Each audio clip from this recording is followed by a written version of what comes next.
Now we're going to move on to Dr. S.L. Gandhi, who's been joining us, I believe, from Jaipur. And I hope he can still hear us. And Dr. Gandhi. Yes. Can you hear me now? Yeah, we can hear you fine, yes. Fine, okay. So, should I begin? Yes, let me just introduce Dr. Gandhi. I've known Dr. Gandhi for over 20 years. I first met him in 1995, I think, in India. I was invited to a conference on peace and nonviolence. And he's been organizing events with the Jain community, with Acharya Tulsi and then Mahapragya. And he's written a book about Mahapragya, who was one of these saints that we're talking about. Both Acharya Tulsi and Mahapragya had that, whatever it was that Kanu ought to study, they would have been perfect. They had that incredible aura of serenity and equanimity and enlightenment. And therefore they worked tirelessly for peace. You know, the one comes from the other. So anyway, Dr. Gandhi has been a lifelong student of peace, and his life story is very interesting. We had a presentation award for him a few months ago, and he gave his great talk, but unfortunately it wasn't recorded, and that has been lost to history. So I'm hoping he can repeat his story. How did you get into peace, Dr. Gandhi? Where were you born? You know, you're a very unusual man. You've dedicated your life to nonviolence and peace work.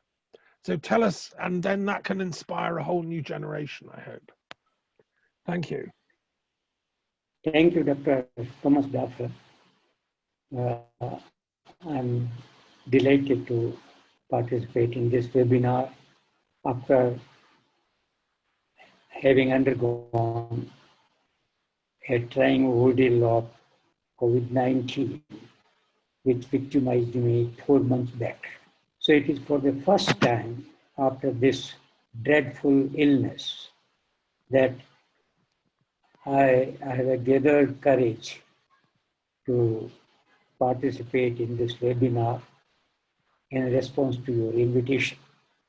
So I'm thankful to you for making me active, because it is today only that I'm going to participate in a webinar like this.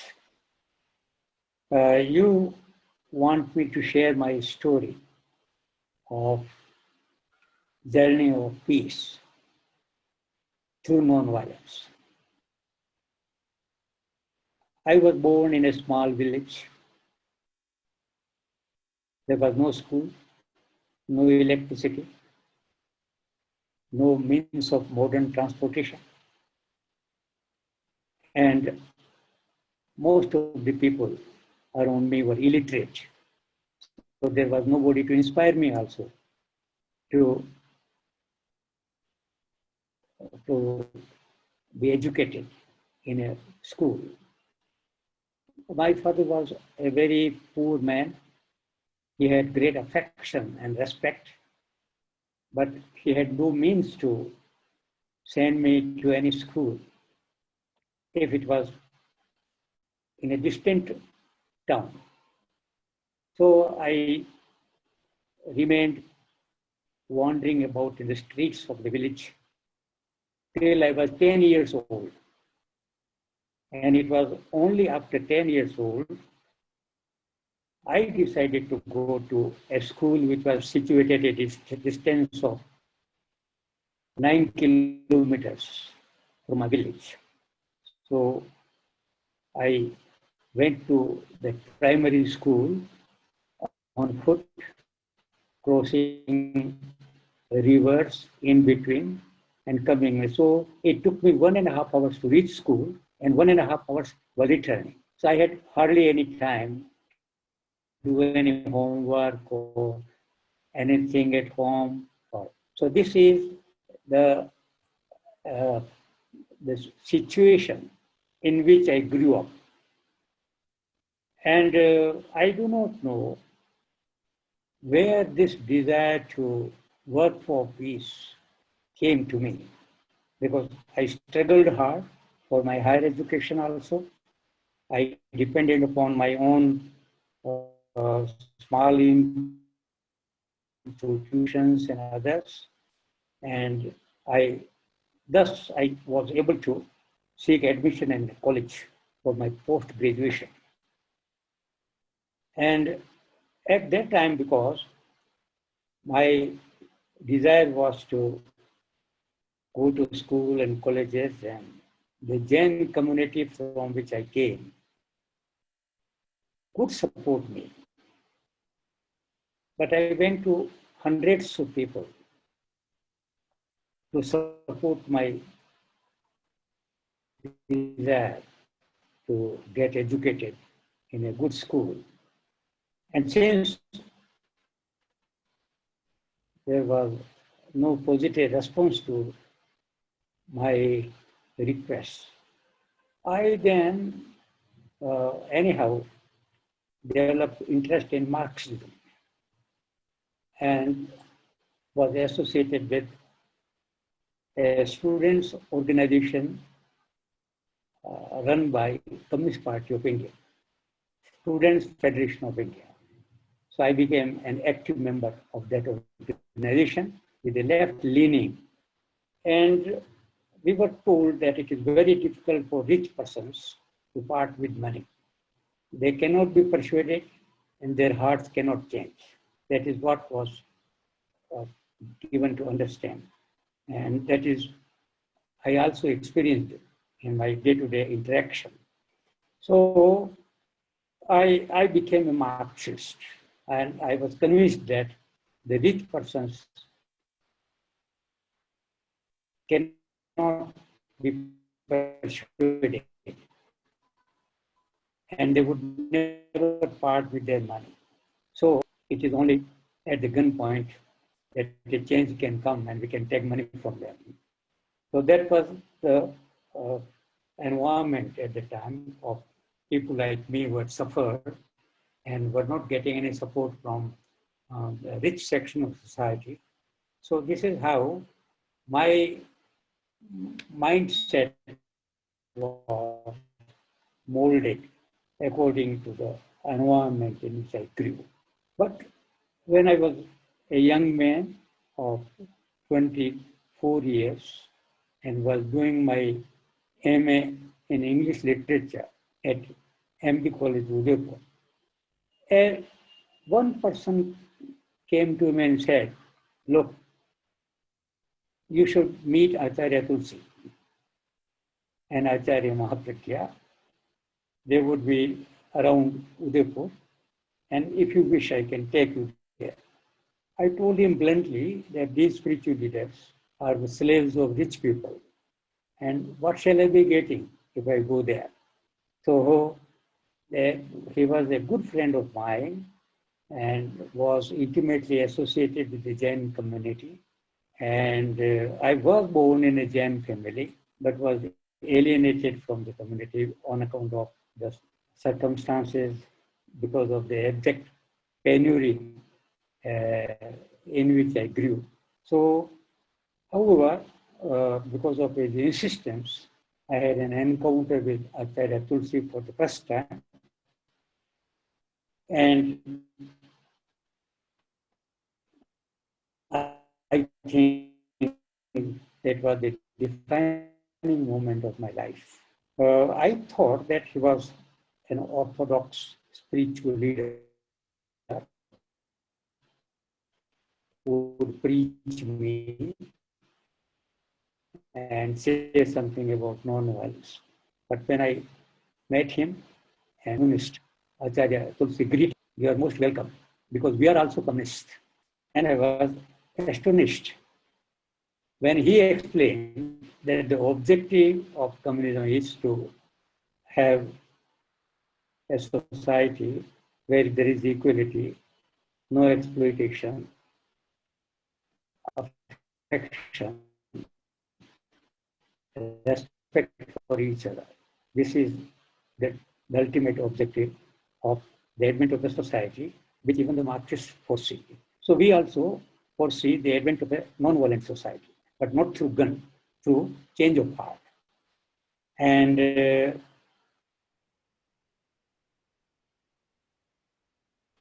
after a few years, a man may become stronger than you, and he may retaliate.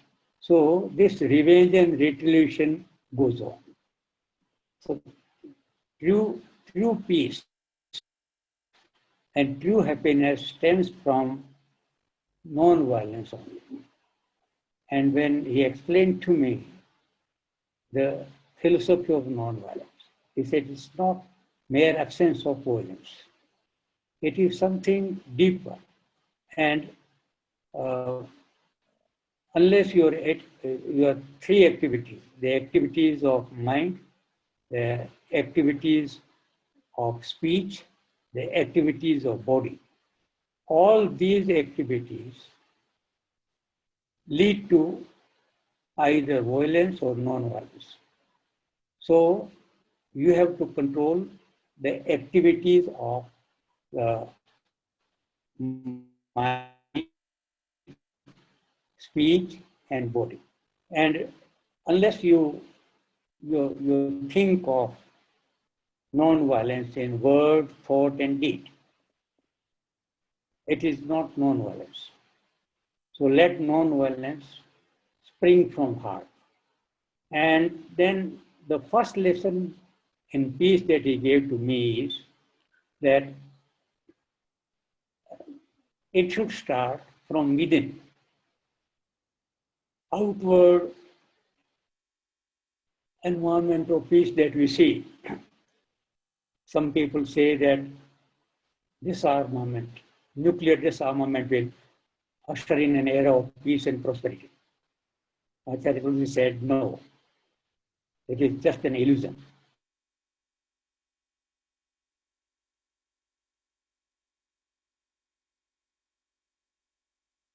Genghis Khan can be born, a Hitler may be born, and he will create another pile of arms. So, disarmament is only structural peace. It is not going to bring about permanent peace. So then he educated me in Jain scriptures also, and also in the culture of non-violence. And both Acharya Tulsi and Acharya Mahapragya completely transformed my psyche. And I then was told about Anuvrat movement. Anuvrat means small vow. Acharya Tulsi was of the view that world over, people respect their commitment, their promise, their vow if they have taken. So they do not violate their vow, but they can violate a law, a government policy or anything. So why not secure individual commitment from people? Ask them to place themselves not to indulge in unnecessary violence. Violence is an inevitable part of man's life, but unnecessary violence. He said, even if there is one small vow, that is, I will not kill an innocent human being, then also there will be no war in the world. So let us make a small beginning from small vows, not big vows, not Mahavratas, but Anuvratas. Through Anuvrata alone, we can create a peaceful society. So, of course, the work is very difficult, and it is very difficult for people to commit themselves to refrain from violence. But however, this is the way of securing permanent peace. So Acharya Tulsi then became my mentor. And I found that he was so broad-minded that he invited the members of other religious groups to speak at his morning assemblies. So that again increased my respect for Acharya Tulsi. And he asked me to remember three things. That is, three things matter most as regards universal peace. They are, one thing is non-possessiveness, and third is non-absolutist attitude, anekam. These individual commitment to some aspects of these three big vows. Now, it's not when he said you should switch over to non-violence,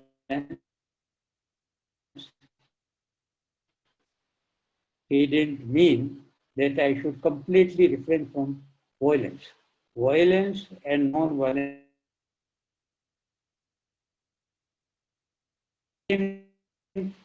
ourselves from indulging in unnecessary violence. And at least we should not think of killing innocent people.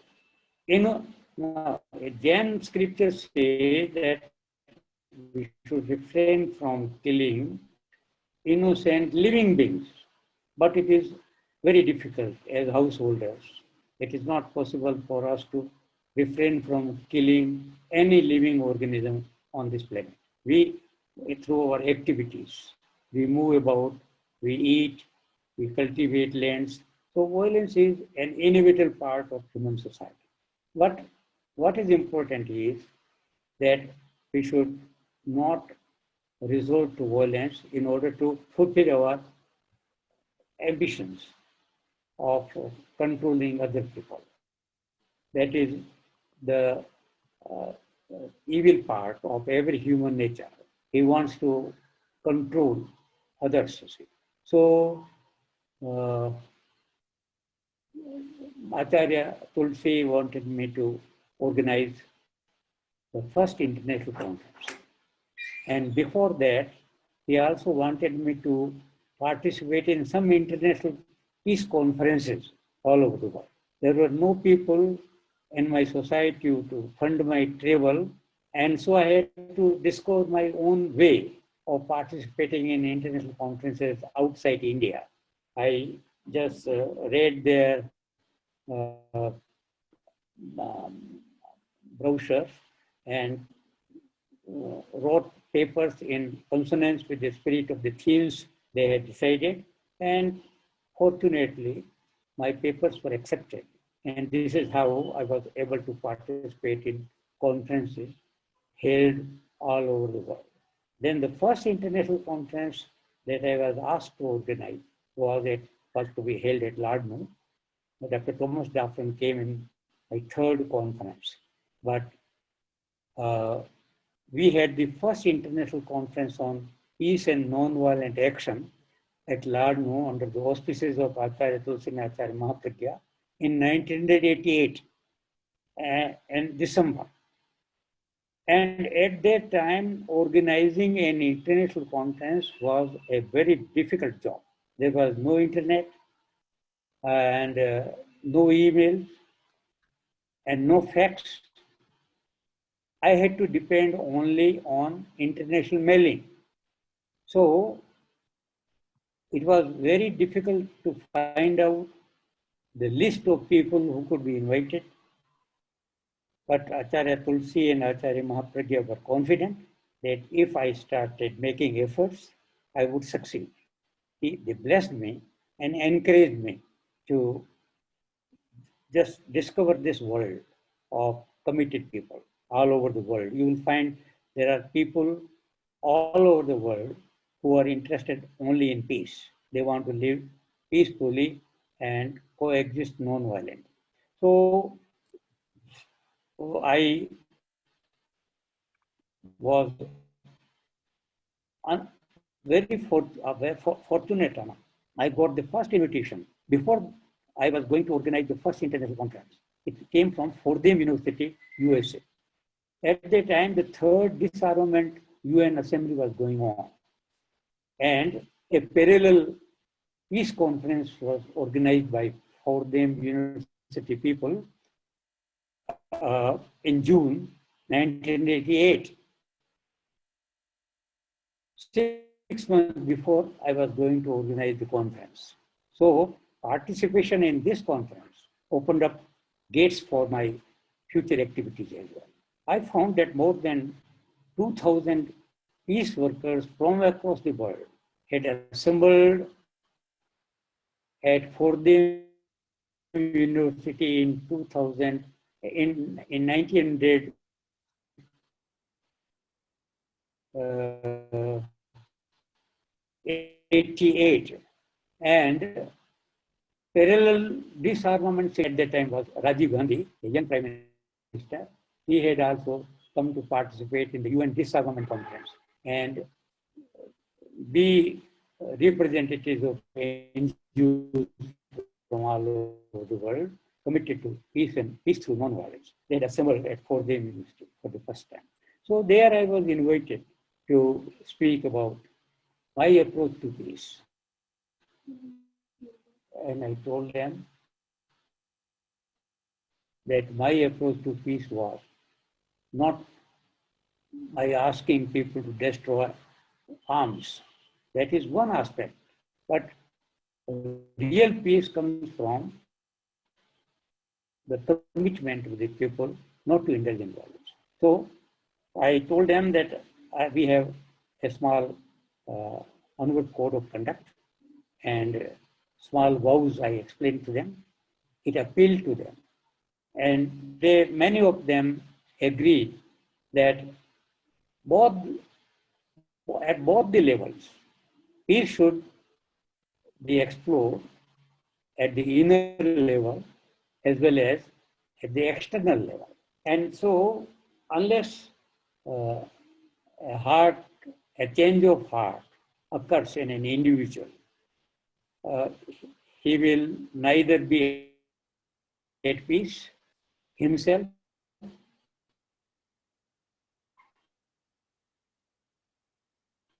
the attitudes of people. That is a very important.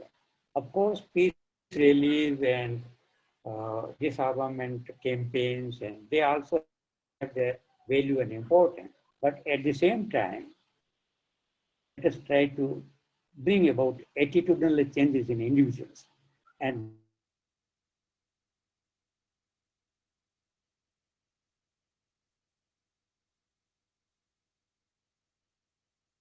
Vrata means a vow. Means individual commitment to small vows, necessary violence, killing innocent people, and respecting. They are asked to respect all religious traditions because we believe in anekant. Anekant means non-absolutist attitude. It is the absolutist attitude of an individual group or religious group that is the main cause of conflict in the world. When a religious leader says that it is only his religion which is real and true and supreme, and all of the religions are false, then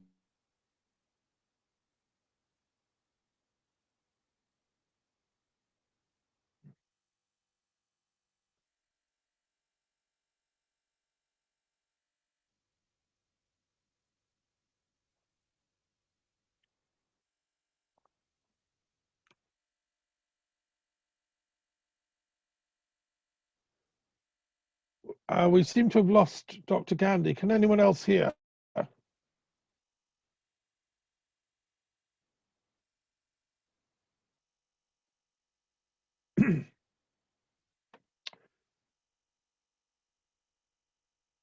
Okay, so Dr. Gandhi's having trouble with his signals, but thank you so much for your talk.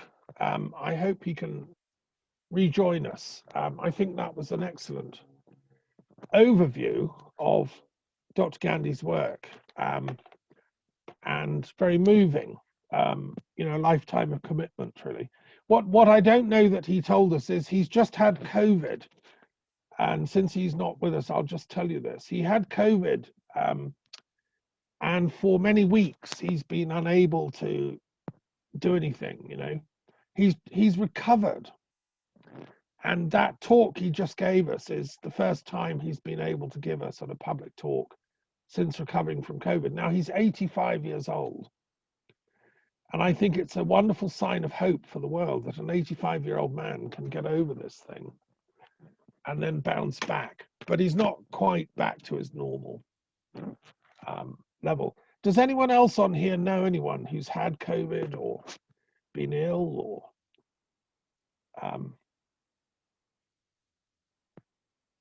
I'm not sure. Okay, I'm sure he'll rejoin us in a minute, but and we'll save questions till he comes back, okay? Because he'll want to come back and hear what we have to say. So look, we still have time. Bharti, would you like to share some of your thoughts? I know you haven't had time to prepare a proper talk, but I'm sure you can tell us, both in response to Dr. Gandhi and to the other speakers. I mean, tell us a bit more about your work for peace over the years. I mean, you're from a Jain background as well. Yeah. Yeah. Okay. Thank you, Dr. Yeah, as we heard about Dr. Gandhi, he's an amazing personality. As I have seen, I met him in international conferences on peace and nonviolence, and he is really an inspiration for the young generations. Am I audible? Yes, we can hear you, yes. So he is really an inspiration for the younger generation. So as we see that he is at the age of 84, 85, and he is working like youngsters and arranging the conferences and working for peace and non-violence. And as he said, a small vows works. Actually, whatever we were talking scientifically, small vows is controlling yourself, controlling your emotions, controlling your expectations. It's like for next 1 hour, I want to speak a word. So anyhow, you will control your emotion, you will control your anger, everything you will control in next 1 hour. So definitely it works for non-violence. It's a very big tool for non-violence. And as we have seen that he is come back from, he was corona positive, and it is just his comeback. And we all are suffering from this coronavirus disease, and this is really stressful for people all around the world. And whatever data I have seen, according to World Bank 2019, I have seen that 25.64% population is at the age group of say 0 to 14 years. 65.2% is at the age group of 15 to 64 years, and around 9% is above at the age of 65 years. And if we talk about the median age, then the median age is around 32 years. If we talk about the region wise, then Asia, the median age in Asia is 31 years, which is really very less. Africa is extreme, it's to the extreme, 18 years. Europe is still 42. North America is 35 years. South America is 31 years. Oceania is 33 years. So basically the COVID-19 pandemic could cause a short-term decline in life expectancy in the severely affected areas of the world, unless the spread of the disease is contained, according to this study. And the researchers noted that improved healthcare, socio-economic conditions, and education are among the key factors influencing our health and how long we live. So during this pandemic, we organized various immunity boosting programs through Namokar Gym for general public, senior citizen, and kids, which was a huge success. As I said, Namoka Gym is basically a holistic health approach to life based on science, psychology, and spirituality. And as Dr. Gandhi talked about a small voice, so that is also a part of this technique. And during this pandemic period, we highly noticed that fear and anxiety is about fear and anxiety about this new disease, and uncertainty in health, relationship, and professions are leading to strong and difficult emotions. As Kanu said, that this emotion, how the emotions are raised and how it affects the glands and how the secretions are made, and that affects our body. So it's all about its time. So this is the actual time we need to deal with the uncertainty, with the emotionally, psychologically, and spiritually in a more healthy way. It will make the people you care about and our community basically stronger.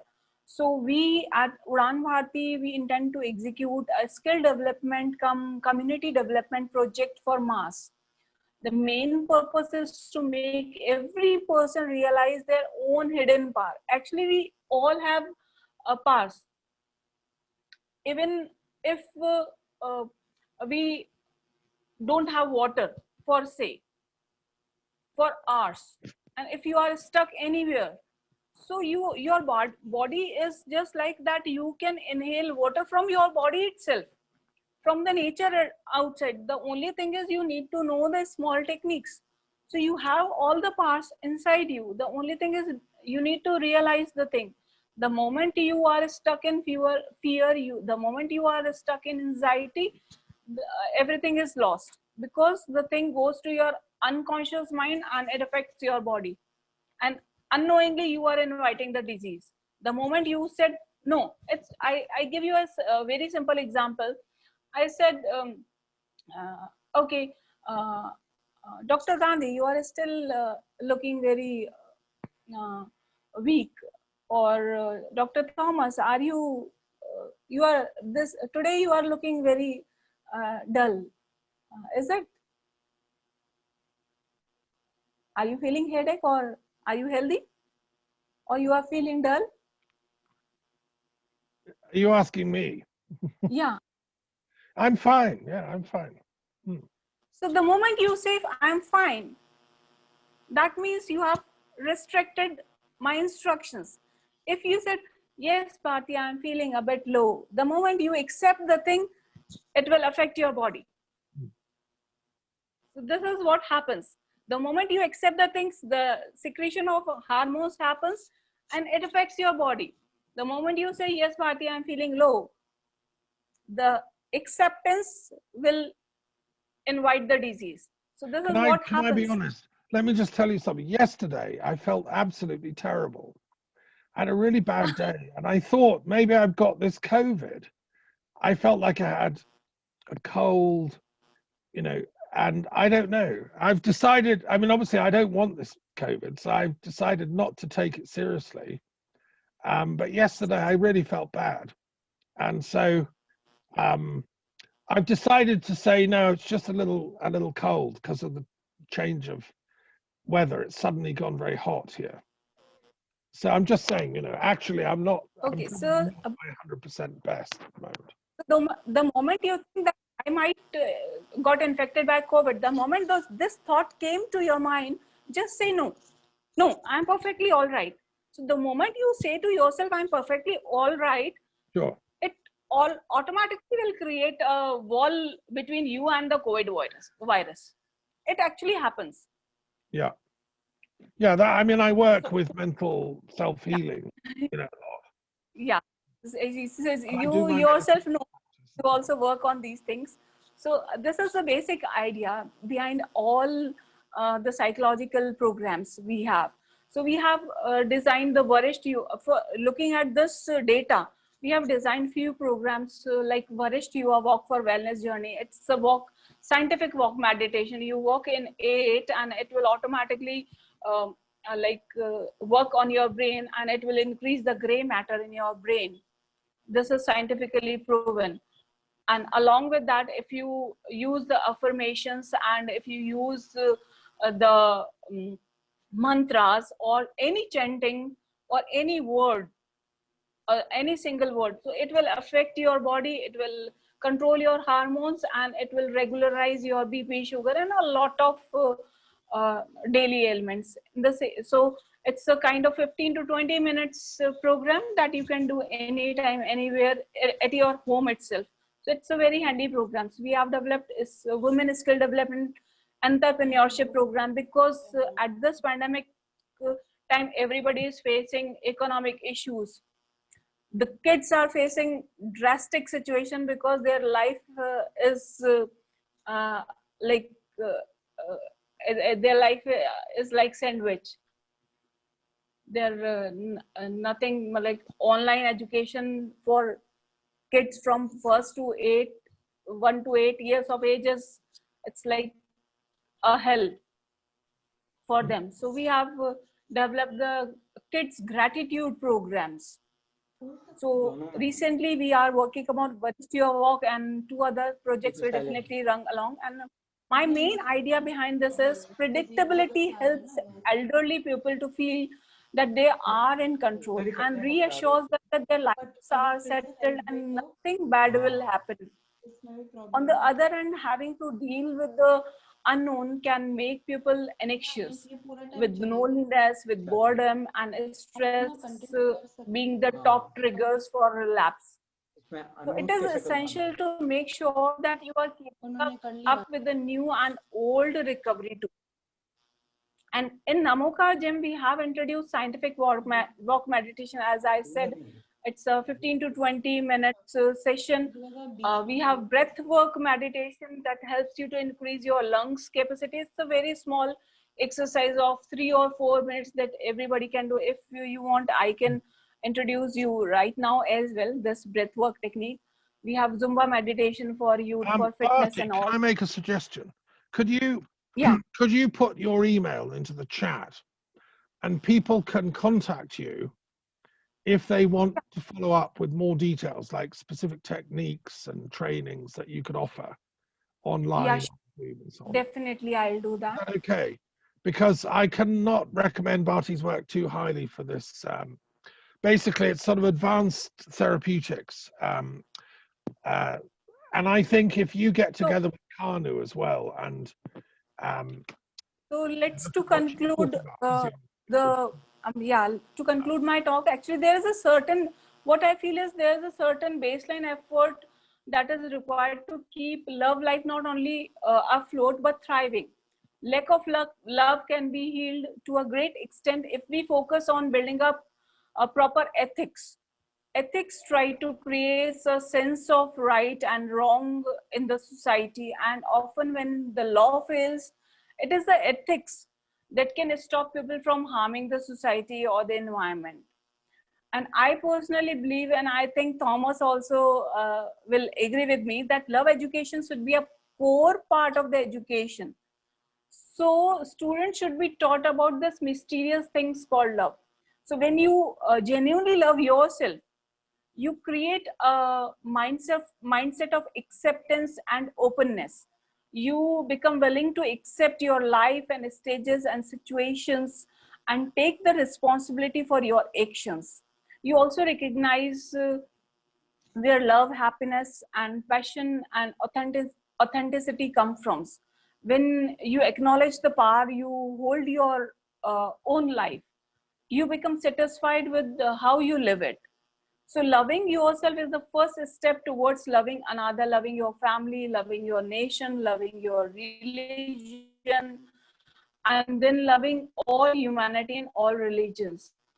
So it's the key to the world peace. And I would be happy if we all step forward, and if anybody is there who is associated in schools or university, they can start such kind of education as a part of the curriculum. So this is what I suggest. Well, that was brilliant. Thank you, Bharti. You saved the best bit for the end. Love is obviously the key, which is why I published the only academic love journal in the world. And anyone that is interested in this, you must do us a paper for the next issue, Bharti. But that, Kanu is still here. There's the neurophysiology of love is very interesting, because that plays havoc with our brain systems when you fall in love. And also jealousy and love and hatred can go very much together. And I mean, I remember Darwinian evolution seems to work in a strange way, that love and conflict go together. Is it possible to have love without violence? These are big questions that maybe we can talk about on another occasion. Now, look, can I just point out, we're fortunate to have Dr. Gandhi back. So now it's time for questions. And not only have we got one Dr. Gandhi back, we're having a bit of a miracle because we've got two Dr. Gandhis in the meeting. I'm not sure quite which one is going to answer. But who's got a question following on Dr. Gandhi's paper and his talk about his life story? Who would like to go first? It's a chance to ask not just one, but two S.L. Gandhis. Are you there, sir? Can you hear? Yeah. Can you hear me? We can hear you Can you both. hear- Yes. Yeah, that's great. Can you hear me now? Yes. Okay. Yeah. So I'm sorry. I apologize to all of you because of the power cut. I was disconnected from you. Ah. I would just continue what I was going to tell you. Sure. That we were to organize the first international conference on peace through non-violence at Ladnu in December. And I had an opportunity of participating in a very large peace conference in Fordham University, which enabled me to come into a wider network of committed people. So I also got an opportunity to participate in a Hiroshima conference. There is an organization in Japan that is an association against A and H bombs, Gensuikin. They invited me to participate in a peace conference entitled World Without Weapons.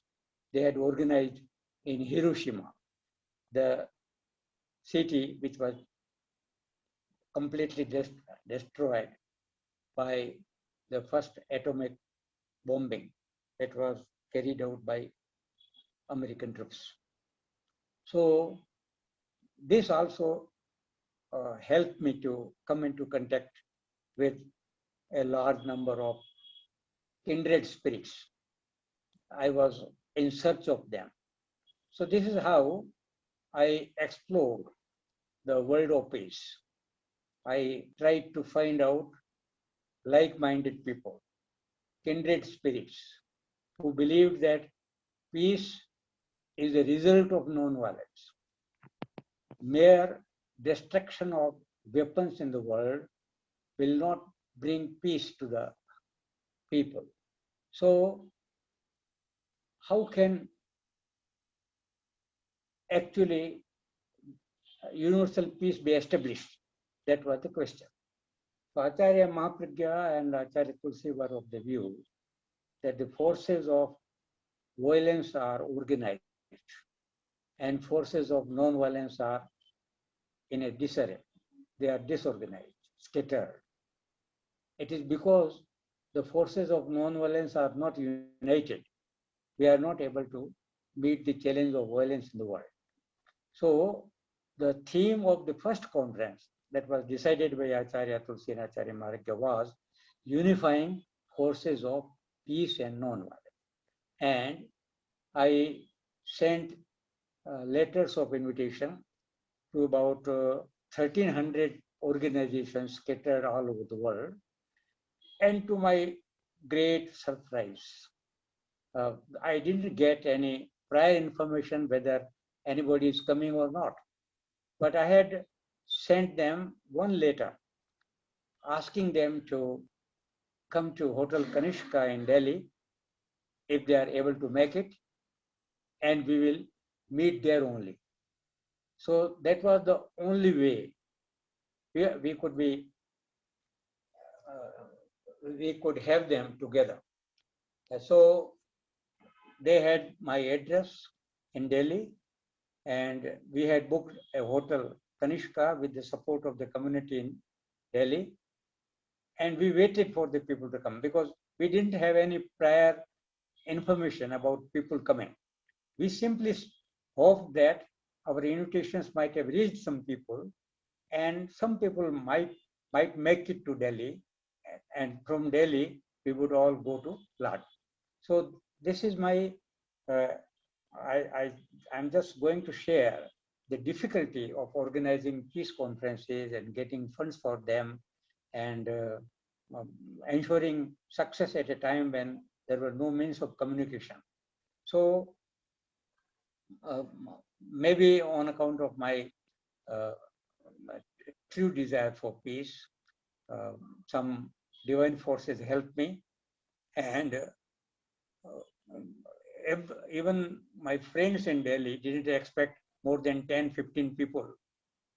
But to my great surprise, 120 people came throughout the night.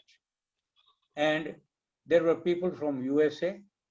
You might have heard the name of Gary Davis, the person who thought of world government, and Tom Hudgens, Yelena Yashova from Soviet Union, C. Denmark from Sweden. These were highly committed people. They headed large organizations of peace. And they responded to my invitation, and they came to Delhi. From there, we went to Lucknow by buses. And that was the first international conference. They arrived on 3rd December. And from there, after holding a conference there in Delhi, preliminary conference, we headed for Lucknow. I remember it was in the year 1988, 5th December.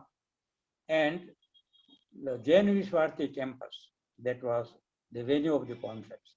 Acharya Tulsi and Acharya Mahapragya were there. But I say that it was a historic conference, and the first declaration was also, I'm sorry, I am away from Jaipur. I am in Bangalore for the post-COVID recovery with my son. I still find myself very weak physically, but if I had been in Jaipur, I would ask my friends to share the first Lucknow declaration with you digitally. And even if you read it now, you would realize how highly committed, knowledgeable people were there in Lucknow to participate in the first international conference on peace and nonviolence that I had organized. So the luck favored me, despite all adversities, miscommunication. The only way of communicating with the people was through mail, which it took about 20 days to arrive in Delhi, or 20 days to reach any country outside India. So in such circumstances, we worked for peace. And my support was from some people who appreciated and admired my commitment and work, and they supported me. And then, as I proceeded, I also got invitation from many organizations, including Soviet Union, because in my first conference, there was one woman, Yelena Yashova. She was associated with Soviet Women's Committee. So they invited me to a Tashkent conference, which was organized by Soviet Women's Committee. And then we also went to Moscow. That was in the year, in July 1988. That is 2 months after the first international conference. 6 months after first international conference, I was invited by many organizations all around the world. And then I created a network. We had an organization called Anuvrit Global Organization that was created in order to network with overseas organizations. So a large number of friends from across the world became supporters of Anuvrit movement and also Anuvrit organization. So we then organized the second international conference in Rajsamand, Peace Palace. There also more than 150 people from various countries came. Acharya Tulsi and Acharya Mahapragya were kind enough to travel to Rajsamand also, just to encourage me and support my conference. And the theme of that conference, because here I found some of you were talking about the areas in the body, in the brain, which can be activated. And thus, apart from structural peace, peace can also be sought within the human mind, you see. So Acharya Tulsi and Acharya Mahapragya were of the view that students should be exposed to non-violence training. And the training and education of non-violence was a prerequisite for a step towards a world without violence. So they wanted to develop a course on training in non-violence. And that conference was very important because it was for the first time that about 20 highly committed people from across the world set to draft the first declaration called Rasaman Declaration on Training in Non-Violence. And we have all these declarations published, and I would, of course, Dr. Thomas Daffern has already brought out a book compiling these declarations, which include my declarations of my conferences also. So I said that was the second important international conference. And in between, I also participated in conferences organized by International Peace Bureau. One historic moment in my life was when I was asked by International Peace Bureau secretary to lead a workshop on non-violence at Barcelona. There, I was surprised when a woman from Italy came and sat in my conference, and she was a Muslim woman. At that time, I thought that Islam does not believe in non-violence. And so when I saw that woman sitting there in my workshop, I asked her if she knew that it was a workshop on non-violence. And she smiled and she said, yes, I have come here to participate in this workshop. And I know it is a workshop on non-violence. Then I put a question to her, do you believe in non-violence? Because Islamic groups all over the world have earned a bad name, and they are responsible for many innocent killings. Then she was the first woman to let me know that Islam stands for peace.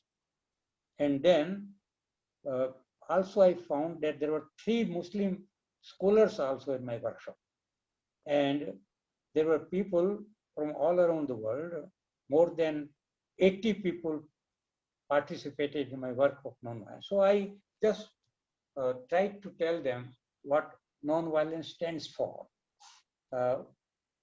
It is not mere absence of violence, but it is an inner awakening.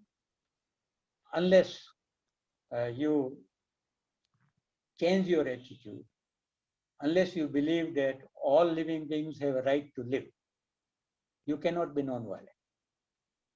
There are people who think that only they have a right to exist, and all those who oppose their ideas should be eliminated. Now, this sort of environment of hatred, jealousy is going on even now. And the world at the moment is more divided, more fragmented. And there are, of course, there are peace and non-violence groups also mushrooming all over the world. But the forces of violence and hatred are predominant.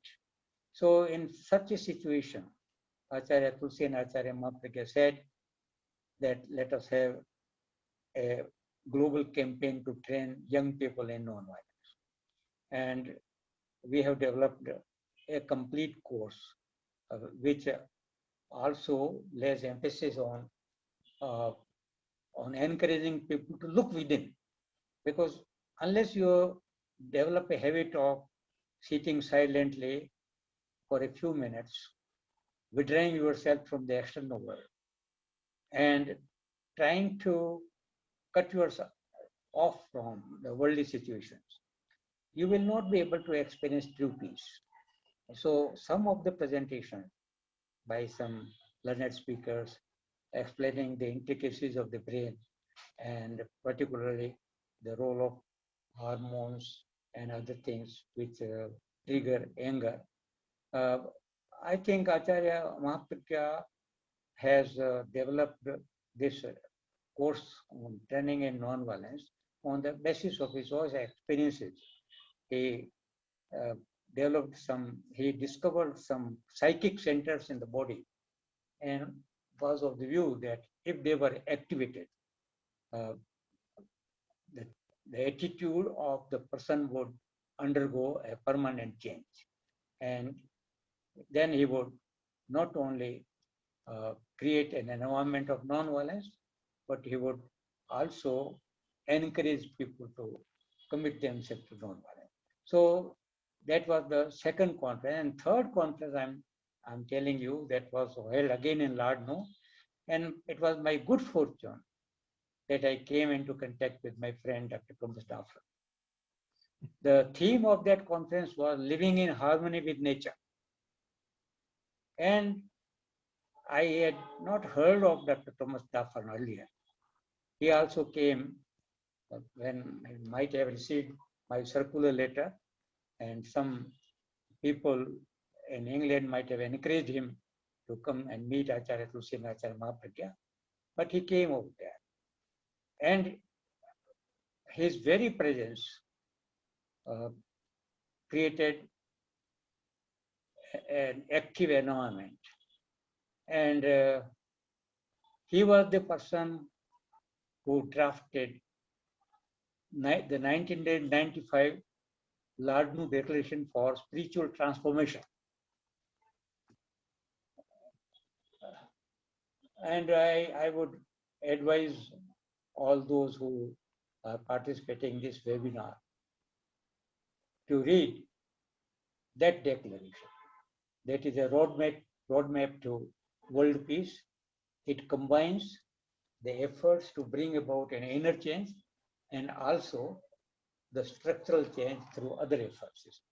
So Dr. Thomas Daffern became my intimate friend, and we developed bonding, which continues to be strengthened even today. And he invited me when I had an opportunity of visiting London. He invited me to visit his Gandhi Center, which he was running single-handedly, raising funds and making that organization a very prestigious one in London. So we again had an opportunity to renew our friendship, and then he has been my constant companion as regards Anuvrat movement and its efforts to create peace throughout the world. So the coming of Dr. Thomas Daffern to the 1995 Ladnu conference was another historic event in my life, because Dr. Thomas Daffern's scholarship, his many splendored genius, and his desire for doing something concrete, all these things widened my sphere of thought and gave me new insights to do something. Then we have by now organized 10 international conferences. Also, I was invited by the President of the General Assembly in the year 1900, United Nations General Assembly in the year 1900, in the year 2006, to participate in a parallel conference on the occasion of a high level dialogue on inter-religious understanding and cooperation, which was organized by the President of the General Assembly, and 5 panel members were selected from across the world to participate in that high-level dialogue, along with the heads of member states or their representatives. So that was a great honor bestowed on me on account of my identity and work that I had been doing all these years. So the task force selected everybody applied for participation in this conference, and United Nations General Assembly had created a task force of 20 people to identify, to screen and scrutinize the proposals from across the world.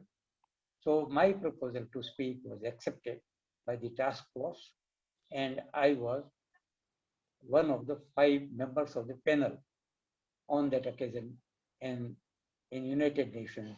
And I had an opportunity of speaking about peace through non-violence at that time also. So this was a historic moment in my life, because the task force recognized my contribution to the cause of peace that is going around the world, networking the like-minded kindred spirits and organizing them together to fight the forces of violence and hatred in the world. So this is how I have been struggling for peace. And we recently had 3 conferences in 2014, and that was again on non-violence, and Dr. Thomas Daffern was in the forefront. Dr. Thomas Daffern also visited our Peace Palace at Ladno in the year 2007, along with Henry Kempe. I think she was there with you, and he stayed there for about 5 days, you see.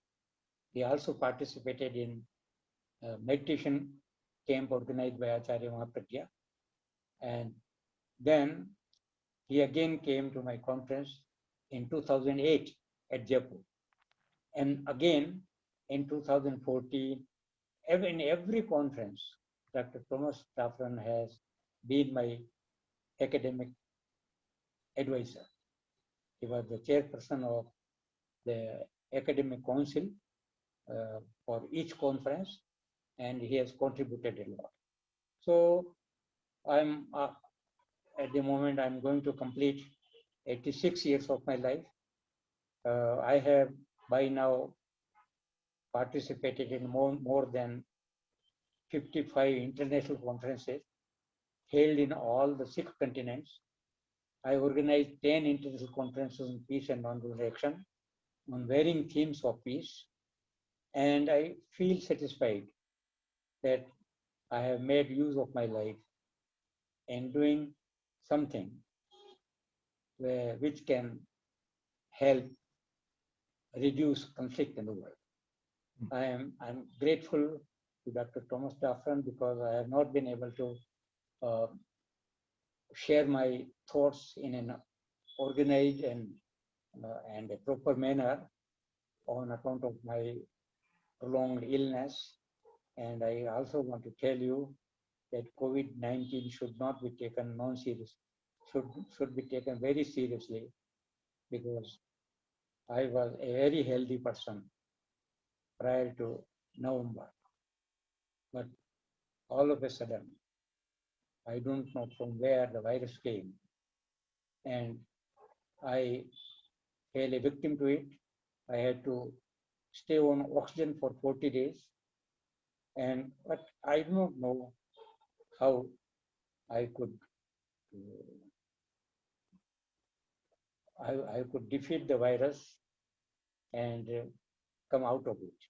I still am on a road to recovery, but because Dr. Thomas Daffern wanted me to share my views, and I thought it is an opportunity for me to meet people after 4 months of my confinement to bed in my house at Jaipur, and now with my son in Bangalore.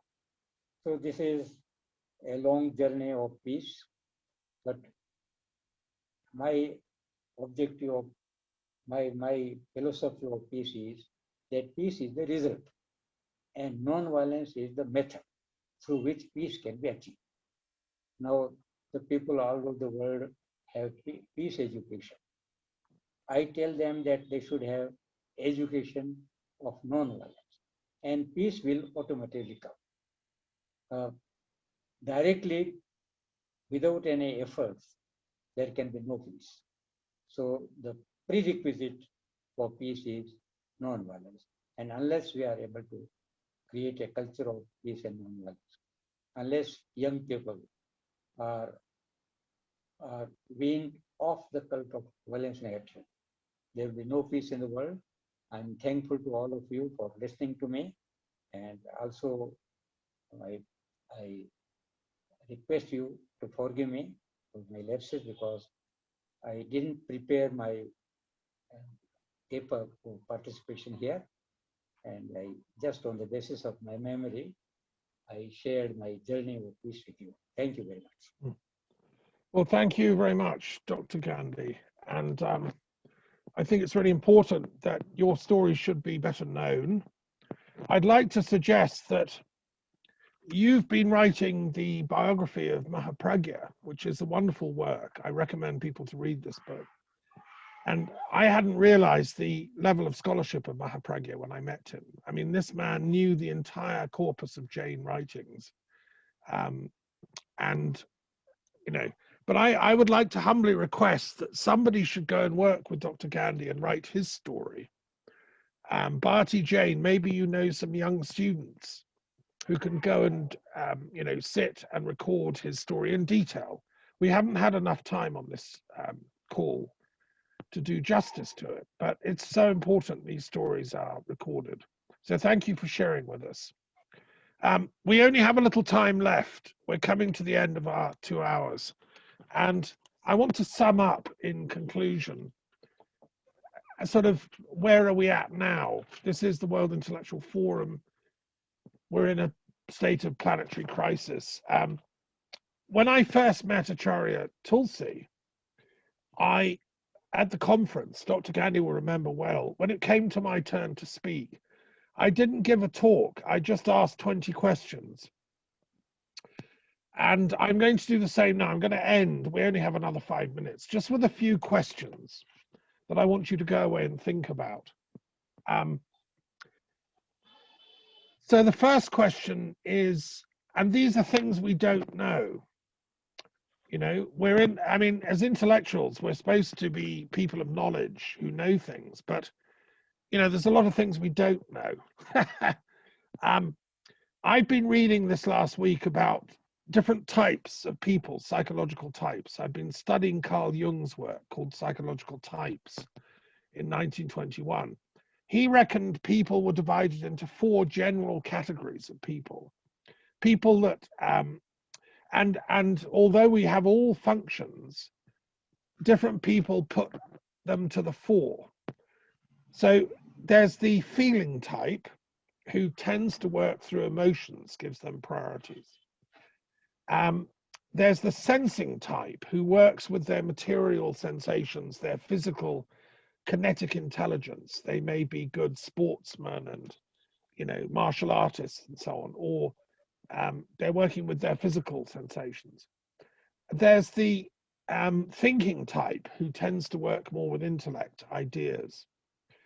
And then there's a 4th type he called the intuitives, who work with intuition, which are the more spiritual type. Anyway, those ideas of Jung then spurred a lot of other people. Myers-Briggs invented a personality test you can do for which type you are. There's 16 possible combinations. And then in addition to that, you can either be extrovert or introvert. So an extrovert intellectual will be, you know, full of themselves, always giving, you know, like Slavoj Žižek. He's a Slovenian intellectual. An introvert intellectual, well, you probably have never heard of him or her.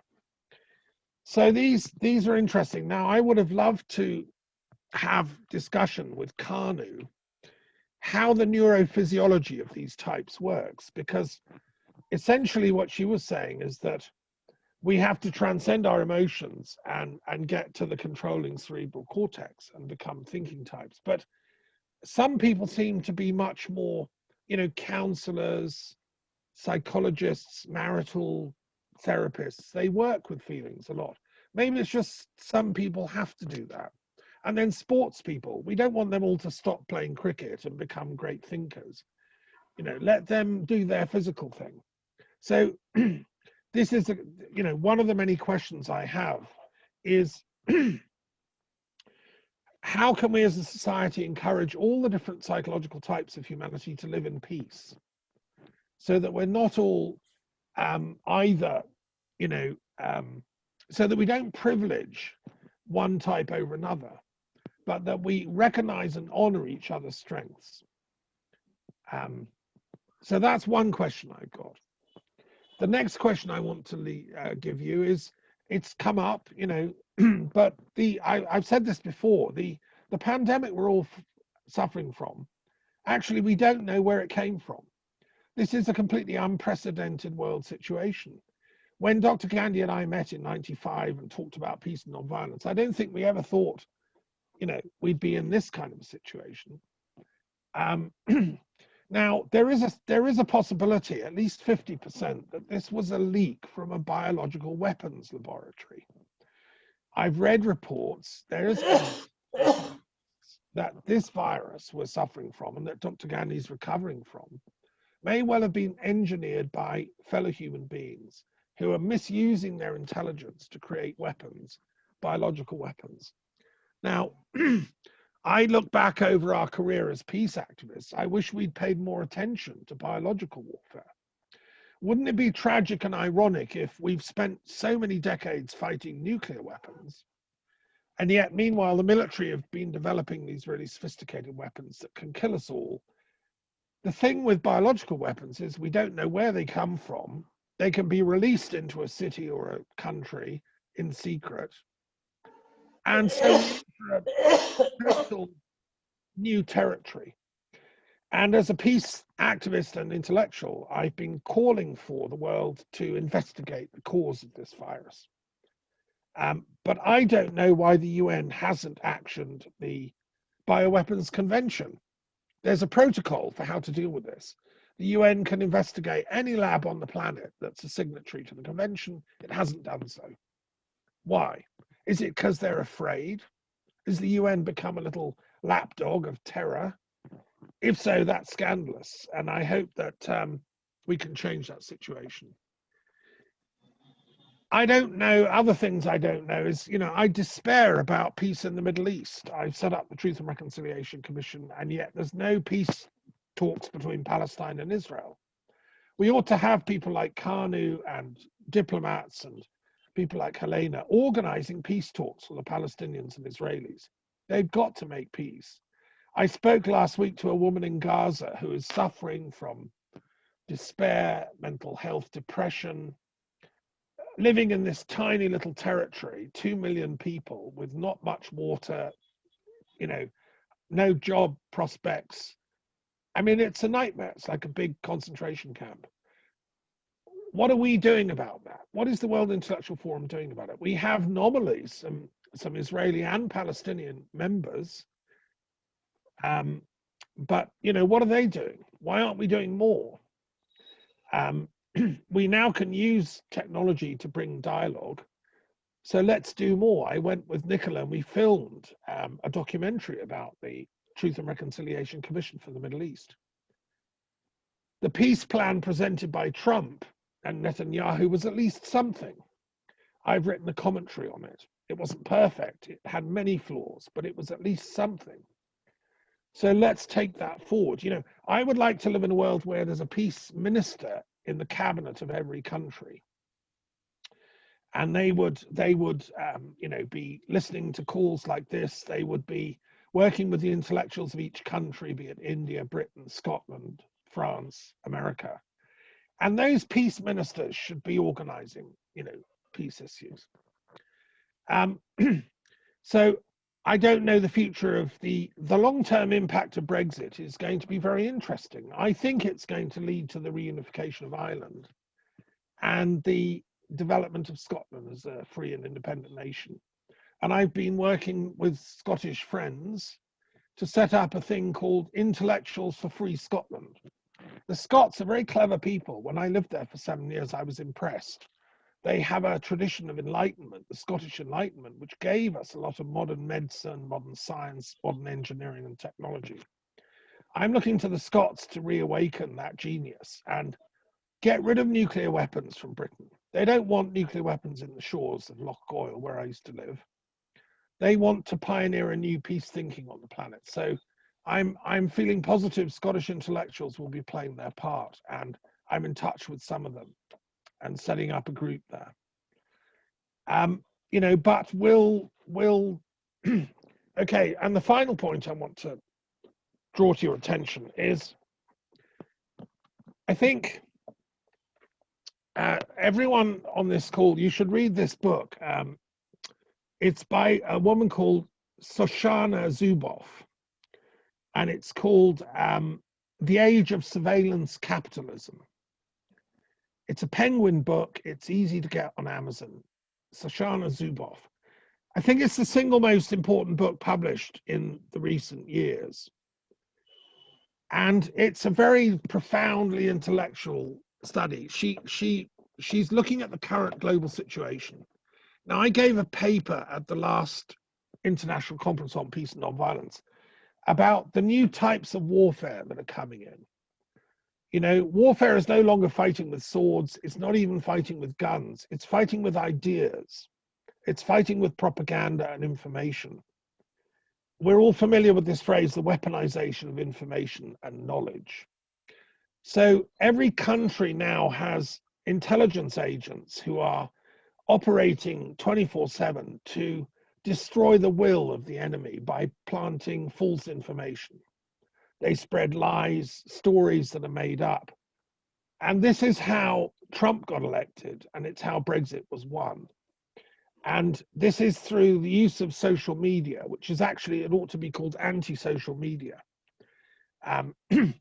And I think the problem we have is that the elites running the world, the military, industrial, intellectual, intelligence communities, are still controlling the masses in order to whip up hatred. So we have a weird situation whereby, for their own purposes, what the book alleges is that the new technologies which bring information sharing, such as we're able to do on Zoom and so on, they're being misused by capitalists for profit. In order to, and the best way to get profit is to get constant clicks from people on Instagram or Facebook or whatever. And that's by whipping up hatred. So what they've invented is algorithms that can find out what you don't like, what you hate. And then they keep sending you images of that so that your amygdala goes into fight mode. And that's how they whipped up the Trump supporters to attack the Capitol building, because they're deliberately creating these sort of paranoid states of consciousness. Okay, that's in a nutshell what the book talks about, and what she ends up by quoting is Hannah Arendt, who talked about the origins of totalitarianism in the 1930s. And it's a very, very important study by a contemporary thinker, American. I'd love to get her joining the World Intellectual Forum and giving us a talk at one of our meetings. I must invite her. And then I think, you know, there's a lot of work we have to do. We've had a little sharing in this call. I will interview Professor Glenn Martin, and I'll add him to this call because he had prepared a half-hour talk for us this morning. And he was going to talk about world government.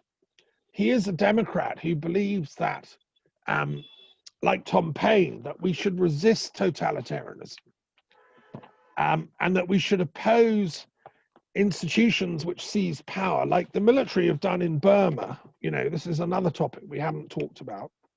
We're watching just on the frontier of India a military coup shooting innocent women and children who believe in democracy. And yeah, Theodor Adorno, a great intellectual from Europe, wrote a book called Education After Auschwitz in 1966. He said, yes, education is the solution to prevent totalitarian genocide and violence. But what kind of education? That's what we should be talking about. Maybe education could be a theme of one of our future calls. And it was Tom Paine who said, in his rejection of the British Constitution based on royalty, he said that the Americans had a right to independence because a body of men holding themselves accountable to nobody ought not to be trusted by anybody. His complaint against the monarchical system was that ultimately there's a pinnacle of power which is not accountable to anybody. And I think that critique by Tom Paine is still valid, which is why I support Scottish, independence. But I think what I don't like is the way that this new technocracy has created a sort of invisible level of expertise that's not accountable to anybody. Anyway, that's the point of the book. Do listen, do read it. Okay, so I think we've come to the end of our call. Can I thank everyone that's taken part? Kanu for your brilliant talk. Dr. Gandhi for sharing some little glimpse of your work for peace over the years. It's always humbling to listen to. And Helena also, and everyone else that's taken part, thank you for coming. And we'll be meeting again the 30th of April. God knows what will have happened in the world by then, but let's hope some positive news. Okay. And I hope that everyone stays healthy and protected from this virus of unknown origin. Okay. Blessings. Shalom. Thank you.